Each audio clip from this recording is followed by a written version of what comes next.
तो भाई लोग कैसे हो। आज मैं आप लोग के लिए ग्रैंड मास्टर रोबो का अगला भाग लेके आया हूँ। चलिए कहानी स्टार्ट करते हैं। और यहाँ पर पानी का सबसे बढ़िया स्रोत है यह फायर ब्रिगेड का वाटर पंप। लेकिन इसको खोलने की मेहनत तो मैं अग्निमुख से ही करवाऊंगा। ध्रुव का ख्याल सही था। गुस्से से भरा अग्निमुख उसकी तरफ पलटा और एक ही फुंकार में पंप गल गया और पंप से निकलती तेज और मोटी धारा को सिर्फ दिशा की जरूरत थी और देखते ही देखते वातावरण भाप से भर गया। लेकिन ध्रुव ने अग्निमुख की शक्ति का गलत अंदाजा लगाया था। तू मेरी बहुत एनर्जी खत्म करवा रहा है छोकरे। अपनी मौत को बुलावा मत दे। यह बेशर्म चुल्लू भर पानी में डूब मरने वालों में से नहीं है। इसको मरने के लिए और ज़्यादा पानी चाहिए। ध्रुव की मजबूत हाथों ने एक झटके से ही मैन होल का भारी ढक्कन उखाड़ लिया और पलक झपकते उसका शरीर हवा में उड़ता हुआ अग्निमुख के पीछे जा पहुंचा।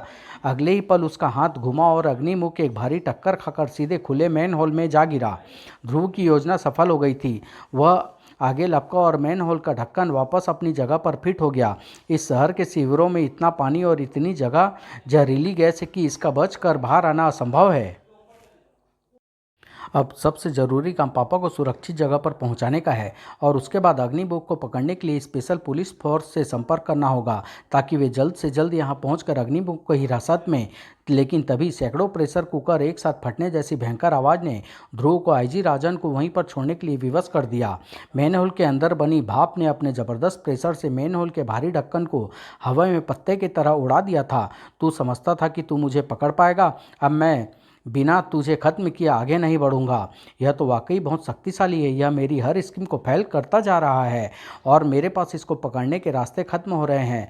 बचो और बचो सुपर कमांडो ध्रुव। लेकिन अब तुमको अग्निमुख यमराज के हवाले करके ही रहेगा। हमारा एजेंट राजापुर एटॉमिक प्लांट से वापस आ गया मास्टर। पर क्यों? उसको तो अभी वापस नहीं आना था। खैर उसे आराम करने दो और ध्यान रहे कि कोई उसके आराम में खलल ना डाले। हमारे आदमी अभी ब्लास्ट वाली जगह से यंत्र लेकर वापस लौटे या नहीं? नहीं मास्टर। और वे कोई जवाब भी नहीं दे रहे हैं। क्या? तुरंत चेक करो, कोई गड़बड़ तो नहीं है। अगले ही पल स्क्रीन पर जो दृश्य उभरा उसे देखकर रोबो सब कुछ भूल गया। शैतान की कसम, यह तो सोने का शहर है वाइपर। आज तक इस मूंगे की चट्टान ने इसको दुनिया की नज़रों से छिपा कर रखा था और इस बीच हम छोटे मोटे कामों में अपना समय खराब कर रहे थे। इतना सारा खालिश सोना, लाखों लाख टन। वाइपर तुरंत हमारी पूरी अटैक फोर्स को तैयार करो। हमको तुरंत इस स्वर्ण नगरी पर कब्जा करना है, किसी भी कीमत पर।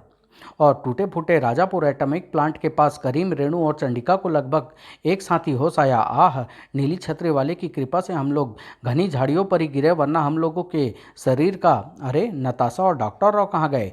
उनको होश आ गया होगा और वे चले गए। किसी डॉक्टर ने यह थोड़ी कहा है कि सबके होश में आने का इंतजार कीजिए और फिर जाइए। अब यहाँ खड़े रहना बेकार है। पावर प्लांट में बहुत सारे लोग गाड़ियाँ छोड़कर भागे हैं। वहीं से कोई गाड़ी लेकर वापस राजनगर चला जाए।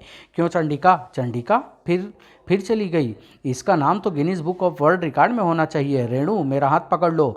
आजकल बहुत लोग गुम हो रहे हैं। और थोड़ी देर बाद करीम और रेणु एक दबी पिचकी कार में राजनगर की तरफ बढ़ रहे थे। बेचारे स्टार हेलीकॉप्टर की किस्मत ही खराब है। जब निकालो तब उसे कोई तोड़ देता है। पिछली बार अफ्रीकनों ने उसका कबाड़ा कर दिया था और इस बार रेणु देखो, ओह इस बस का तो बहुत बुरा हाल है। यह भी जरूर अग्निमुख का ही काम होगा। तभी करीम को तेजी से ब्रेक मारना पड़ा क्योंकि रास्ते में एकाएक एक भयभीत आकृति कार को रुकवा रही थी। श्वेता श्वेता, तुम यहाँ पर क्या कर रही हो? एक एक आग उगलते आदमी ने हमारी स्कूल बस जला दी। मैं बेहोश हो गई। जब मुझे होश आया तो बाकी लोग मुझे छोड़कर जा चुके थे। बस बस अब चुप हो जाओ। हम सबसे पहले तुमको लेकर स्कूल चलते हैं और उन्हें इन्फॉर्म करके हम लोग सीधे घर चलेंगे। ओके। मैं भी पहले मम्मी पापा की चिंता दूर कर दूं और उसके बाद फिर अग्निमुख की खोज में निकलूंगी। बेचारी मम्मी का तो बुरा हाल हो गया होगा क्योंकि ड्राइवर को अब तक पता लग ही गया होगा कि मैं उसके साथ नहीं हूं और फिर उसने घर में फ़ोन ज़रूर किया होगा। लेकिन श्वेता को अगर ध्रुव के बारे में पता होता तो वह ऐसी गलती कभी नहीं करती क्योंकि ध्रुव को इस समय मदद की सख्त ज़रूरत थी। ओह, अब अगर इसको रोकने की जल्दी कोई रास्ता ना मिला तो मैं ज़्यादा देर तक बच नहीं पाऊंगा। अगर मैं किसी तरह से इसके मुंह के अंदर धमाका कर पाता तो काम हो जाता। ध्रुव की मौत का तमाशा देखने के लिए ग्रैंड मास्टर रोबो का किलर स्क्वाड भी अब तक घटनास्थल तक आ पहुंचा था। आज अपने सितारे बुलंद है समद, हम तो सिर्फ मिस्ती को ख़त्म करने आए थे, लेकिन यहाँ पर तो हमारे दो जॉनी दुश्मन एक साथ मौजूद है, मिस्ती उर्फ अग्निमुख और सुपर कमांडो ध्रुव। जल्दी से हैंड ग्रेनेड निकाल। पर शक्तिशाली हथगोला एक साथ दो जाने लेने के लिए हवा में उछला ये चला इन दोनों की मौत का फरमान। और ध्रुव की नज़र तब तक गोले पर पड़ती, तब तक गोले और ध्रुव के बीच की दूरी कुछ फीट की रह गई थी। बचने का कोई रास्ता नहीं था। रास्ता था तो सिर्फ सामना करने का। अब ये नई मुसीबत कहाँ से आ गई?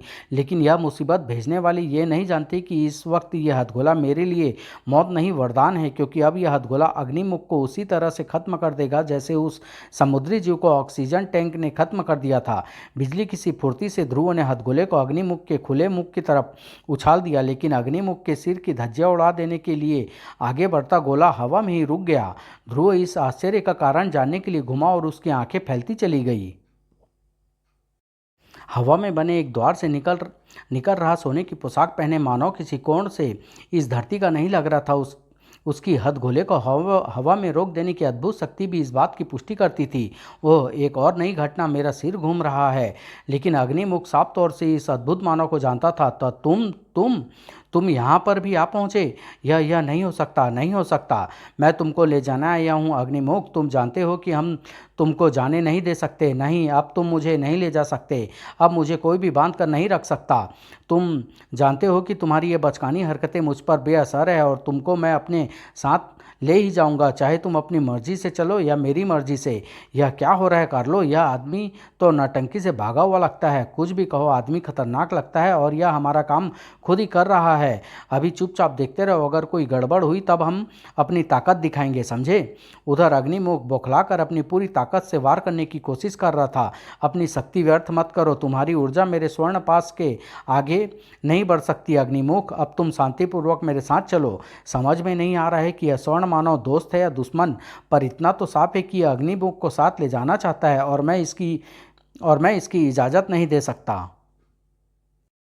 ठहरो, तुम अग्निमुख को यहाँ से नहीं ले जा सकते। मैं कुछ भी कर सकता हूँ बालक, और तुमको रोकना मेरे लिए एक मामूली काम है। ज़रूर होगा, अगर तुम्हारा वार मुझ पर लग सके तो ज़रूर होगा, लेकिन मैं तुमको इसका मौका नहीं दूंगा।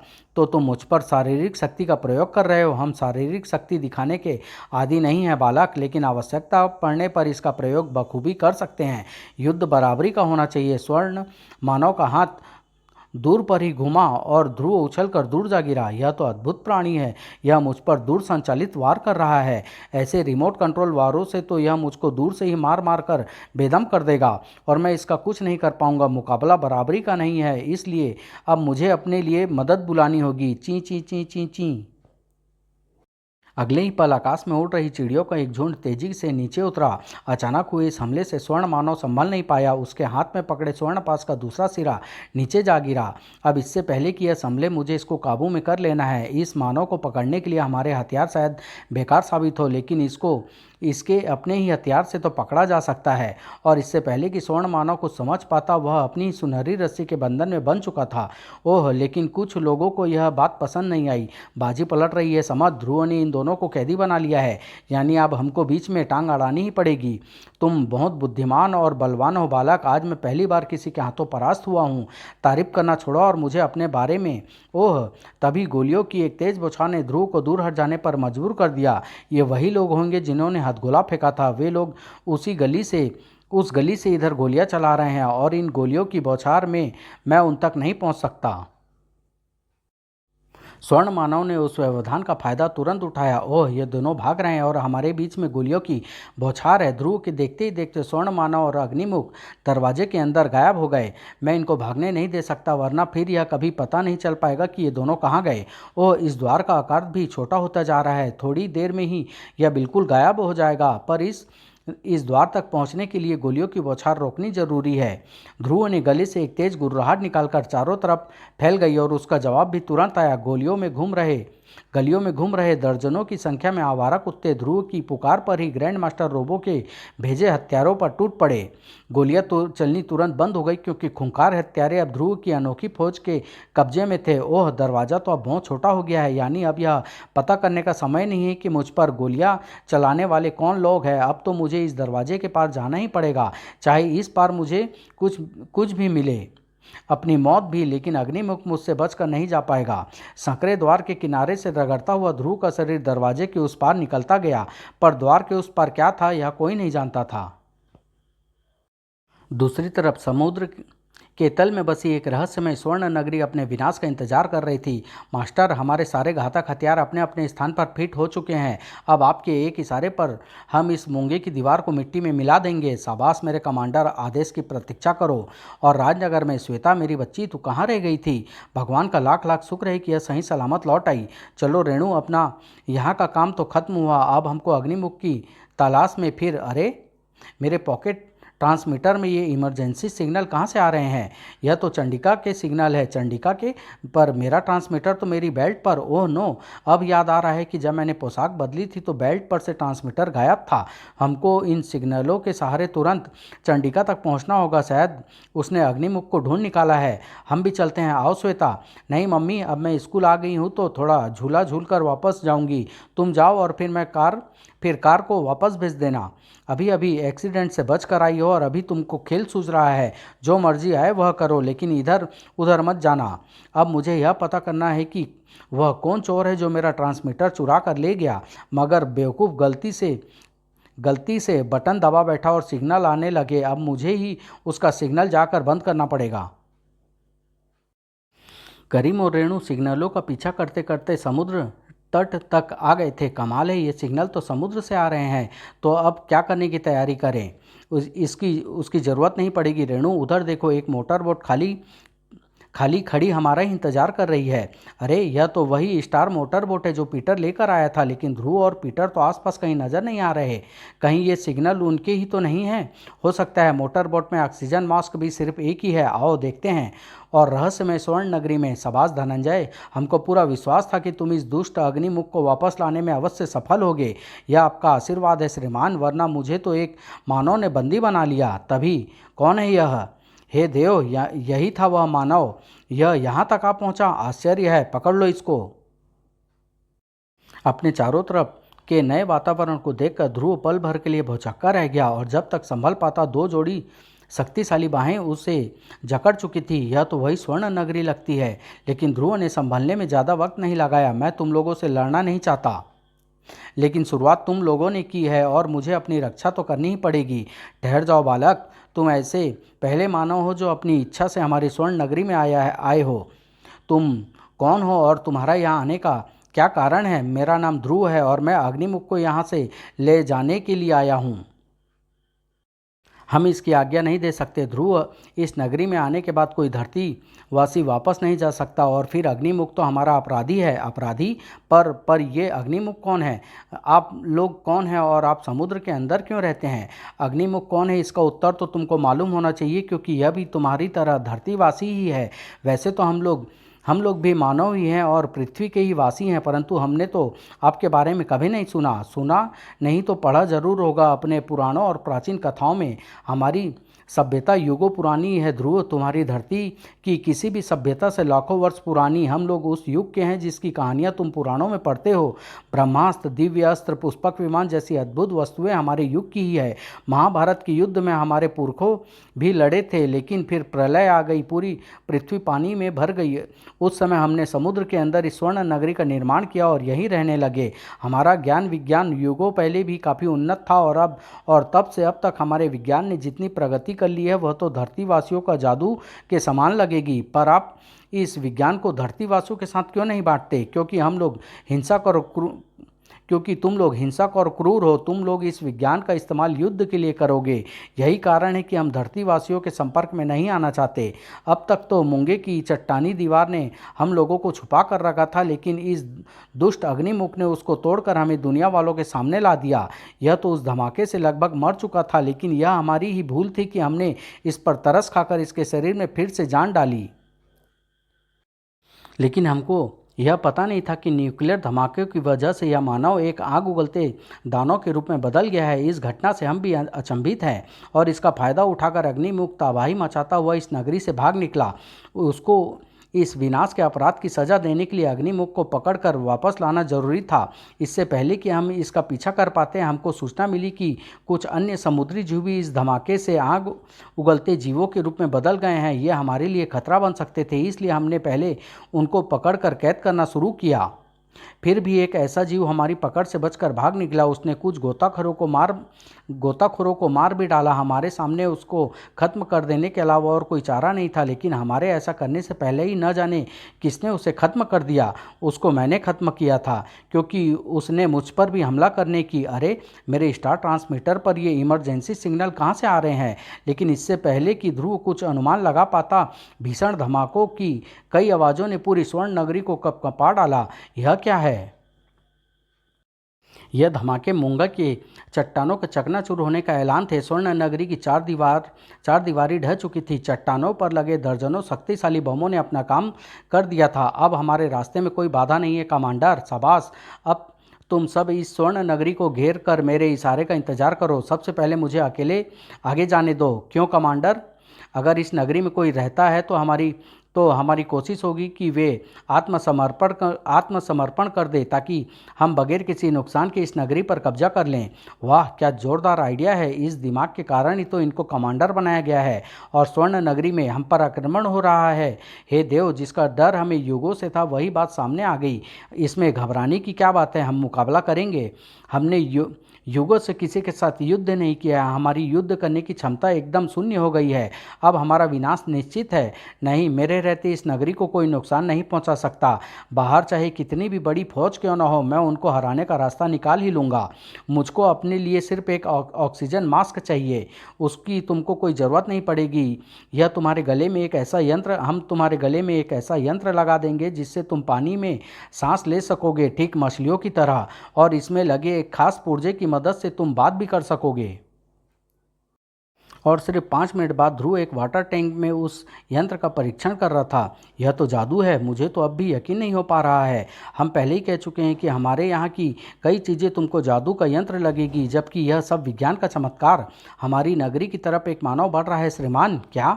वह अकेला आ रहा है। मेरे ख्याल से उसके पास हमारे लिए कोई संदेश है। मैं बाहर जाकर इससे मिलता हूँ। कुछ ही देर में ध्रुव और कमांडर आमने सामने खड़े थे। तुम तो ध्रुव हो, तुम यहाँ क्या कर रहे हो? और तुम पानी में सांस कैसे ले रहे हो? अपनी ऑक्सीजन खराब मत करो, मतलब की बात करो। कौन हो तुम लोग और क्या चाहते हो? मुझे अपना संदेश इस स्वर्ण नगरी के वासियों को देना था ध्रुव, लेकिन तुम्हारे यहाँ पर होने से तो सारे काम का एकदम आसान कर दिया। मतलब की बात करो तो ध्यान से सुनो। हम ग्रैंड मास्टर रोबो की अटैक फोर्स के कमांडर हैं। मुझे सिर्फ इतना कहना है कि ग्रैंड मास्टर रोबो, यानी इस पूरे विनाश के पीछे ग्रैंड मास्टर रोबो का हाथ है। मुझे रोबो के किसी भी गुंडे के मुंह लगना पसंद नहीं। जाकर अपने बॉस से कह दो कि वह खुद आकर मुझसे बात करे। सामने आते ही ध्रुव उसकी ज़िंदगी का फैसला। तुम तेज में बहुत जल्दी आते हो ध्रुव, पहले हमारी पूरी बात सुन लो। हमको सिर्फ इतना कहना है कि तुम लोग एकदम सुरक्षित हो। बाहर खड़ी अटैक फोर्स के सारे हथियार मैंने बेकार कर दिए हैं। क्या? ग्रैंड मास्टर के गुप्त अड्डे में मैंने एक ट्रांसमीटर फिट कर दिया है। उसके सिग्नलों की मदद से तुम उसके अड्डे तक पहुंच सकते हो। ये रहा उन सिग्नलों को पकड़ने के रिसीवर। इसकी कोई ज़रूरत नहीं है, मेरा स्टार ट्रांसमीटर सिग्नल पकड़ रहा है। ठीक है, इससे आगे हम तुम्हारी मदद नहीं कर सकते। आगे का काम तुमको अपने आप ही करना पड़ेगा। लेकिन यह सारे भेद तुम मुझे क्यों बता? Goodbye mister Dhruv, best of luck.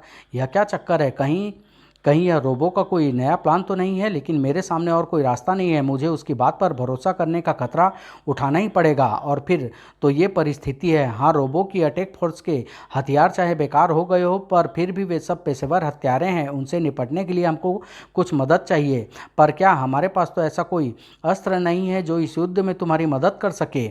है वे आग उगलते समुद्री जीव जिनको आप लोगों ने पकड़ कर रखा हुआ है। ऐसा एक भयंकर जीव इस पूरी फौज के लिए काफ़ी होगा। सच में कमाल है, यह विचार हमारे दिमाग में क्यों नहीं आया? और सतह पर सिग्नल समुद्र के अंदर से आ रहे हैं। रेणु, हमारे ठीक नीचे से हमको पानी के अंदर जाना पड़ेगा। यह काम हम में से कोई एक ही कर सकता है, क्योंकि बोट में ऑक्सीजन बॉक्स सिर्फ एक ही है और उसे मैं पहन चुकी हूँ। चंडिका, तुम बोट में कैसे? हम तो यह समझ रहे थे कि यह सिग्नल तुम भेज रही हो। तुम लोग गलत भी समझ रहे थे और सही भी। सिग्नल मेरे ट्रांसमीटर की है, लेकिन उसे मैं नहीं भेज रही हूँ। अब तुम दोनों अच्छे बच्चों की तरह मेरे इंतज़ार करो। लौटते में मैं तुम दोनों के लिए एक एक मछली लेकर आऊँगी। गई। अब तो हम इंतज़ार करने के अलावा कुछ भी नहीं कर सकते। और समुद्र के अंदर क्या हुआ कमांडर? उन लोगों ने सोचने के लिए थोड़ा वक्त मांगा है। मुझे ध्रुव का कोई योजना बनाने के लिए थोड़ा वक्त देना ही पड़ेगा। पर तभी कमांडर को हमारी तरफ आ रहा है। यह तो ध्रुव है, हमारा जानी दुश्मन। ओह, यानी ध्रुव ने इतनी जल्दी कोई योजना बना ली। अटैक! सभी की उंगलियां अपने अपने हथियारों पर दब गई। लेकिन कमांडर, मेरा हथियार काम नहीं कर रहा। मेरा भी नहीं, किसी ने हमारे हथियार बेकार कर दिए हैं। यानी कमांडर की सूचना सही थी। Very good. यानी अब अटैक करने की बारी हमारी है।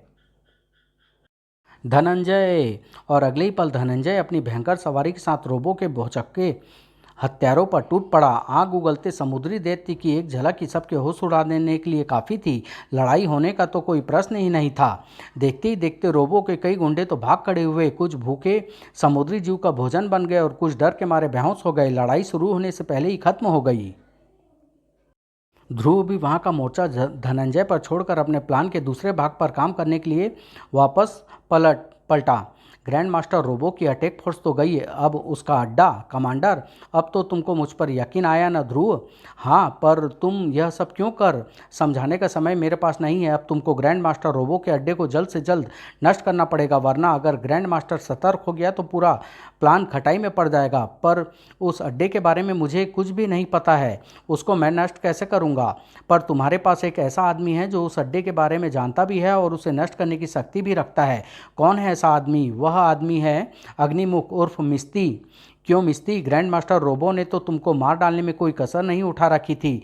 तुम तो अच्छे भले आदमी थे मिस्ती, पर तुम रोबो ने तुमको आग उगलता राक्षस बना दिया। आज तुम्हारी यह दुर्दशा सिर्फ एक आदमी के कारण है, और वही आदमी तुम्हारा एकमात्र दुश्मन है। वही आदमी जिसका नाम है ग्रैंड मास्टर रोबो। सच है, मैं उसको जिंदा नहीं छोड़ूंगा। और गुप्त अड्डे पर, मास्टर गजब हो गया, किसी ने हमारे साथ ज़बरदस्त गद्दारी की है क्या? हाँ मास्टर, किसी ने हमारी अटैक फोर्स के सारे हथियार बेकार कर दिए और फिर स्वर्ण नगरी में रहने वालों ने उन सबको गाजर मूली की तरह काट डाला। हे शैतान, तुमको यह सब कैसे पता चला? अभी अभी अटैक फोर्स के कमांडर का मैसेज आया था। आपका जानी दुश्मन ध्रुव भी स्वर्ण नगरी वालों से जा मिला है और अब मिस्ती भी उनके ही साथ है। वे हमारे इस अड्डे को तरफ आ रहे हैं। कमांडर ने आपसे तुरंत भाग निकलने के लिए कहा है। कमांडर का मैसेज एकदम सही था। ध्रुव और कमांडर के साथ अड्डे की तरफ बढ़ता अग्निमुख ग्रैंड मास्टर को खत्म कर देने के लिए बेताब हो रहा था। जब तुमको और अग्निमुख को अड्डे का रास्ता पता ही था तो वहां ट्रांसमीटर पर फिट करने की क्या ज़रूरत थी? क्योंकि ग्रैंड मास्टर का अड्डा कभी एक जगह पर नहीं रहता, वह अपनी जगह बदलता रहता है। सिग्नल वहीं कहीं से आ रहे हैं कमांडर, लेकिन यहाँ तो आसपास कोई इमारत जैसी चीज़ नज़र नहीं आ रही। अपने दाईं तरफ देखो ध्रुव। ध्रुव ने अपने दाहिनी तरफ देखा और वह आश्चर्यचकित रह गया। यह तो व्हेल मछली है, विशालकाय ब्लू व्हेल। यह ब्लू व्हेल नहीं है, ब्लू व्हेल के रूप में एक न्यूक्लियर पनडुब्बी है। यही ग्रैंड मास्टर रोबो का गुप्त अड्डा है ध्रुव। इससे पहले कि आश्चर्यचकित ध्रुव कुछ बोल पाता, पनडुब्बी के सिर पर एक दरवाज़ा खुला और उसमें से वाटर स्कूटर पर सवार एक आकृति तेजी से बाहर निकली। यह तो ग्रैंड मास्टर रोबो है और वह भाग रहा है, पर मैं इसको भागने नहीं दूंगा। इसका पीछा करने का ख्याल छोड़ दो ध्रुव। तुम तैर कर इस वाटर स्कूटर को कभी पकड़ नहीं सकते। अगर ऐसा है तो मुझे भी अपने लिए सवारी का इंतजाम करना पड़ेगा। ध्रुव के मुंह से एक सीटी निकली और पानी में तरंग बनकर फैलने लगी। ध्रुव का दोस्त ज़्यादा दूर नहीं था। कुछ ही पलों में ध्रुव को अपनी तरफ तेजी से आती एक आकृति दिखने लगी। डॉल्फिन!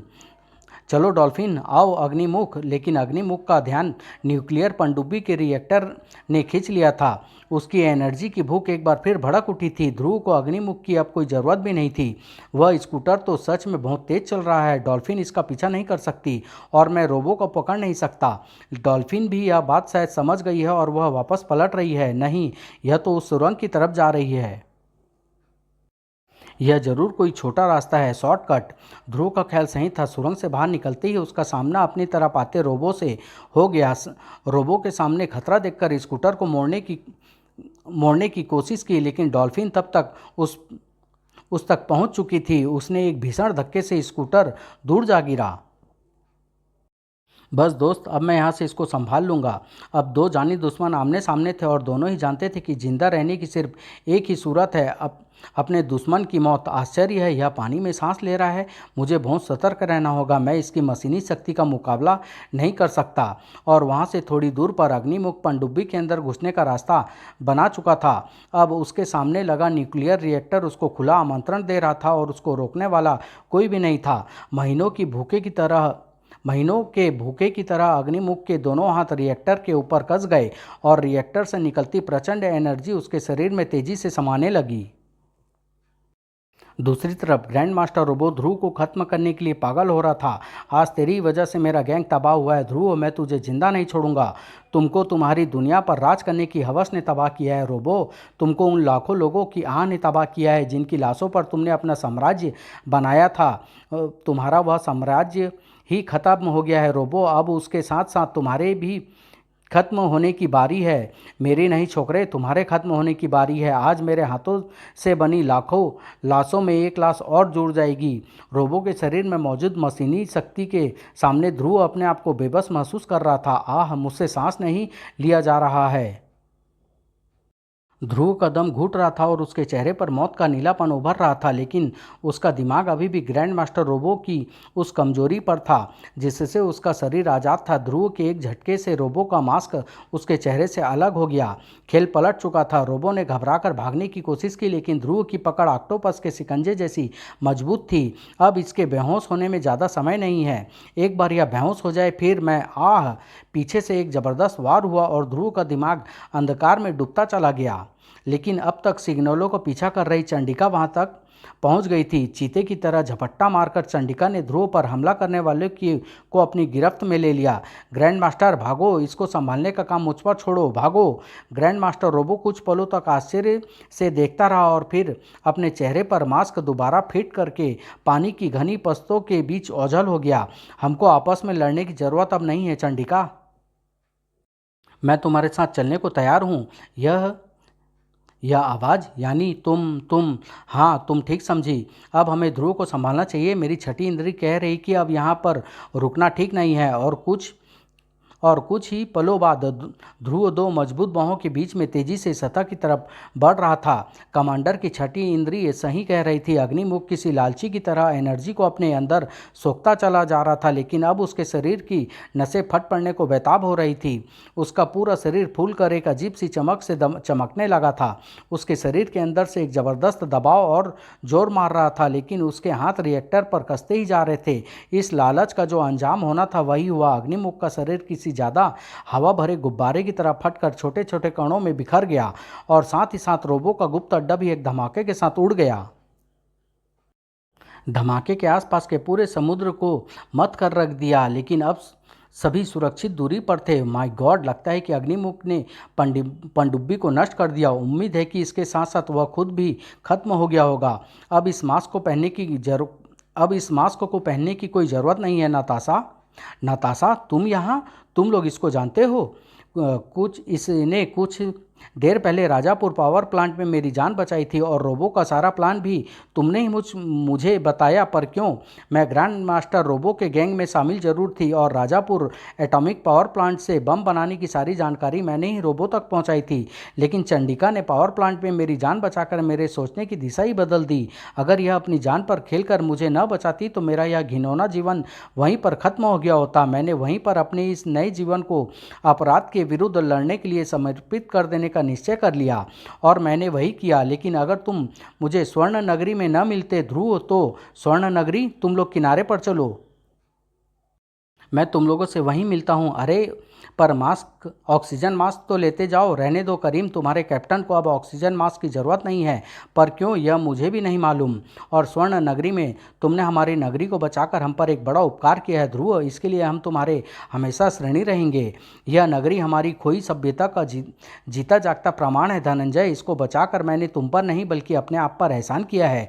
कुछ भी कहो, परंतु तुमने सतहवासियों के बारे में हमारी विचारधारा को बदल दिया है। अब एक दिन हम समुद्रवासी धरतीवासियों से जरूर मिलने आएंगे, यह हमारा वादा है।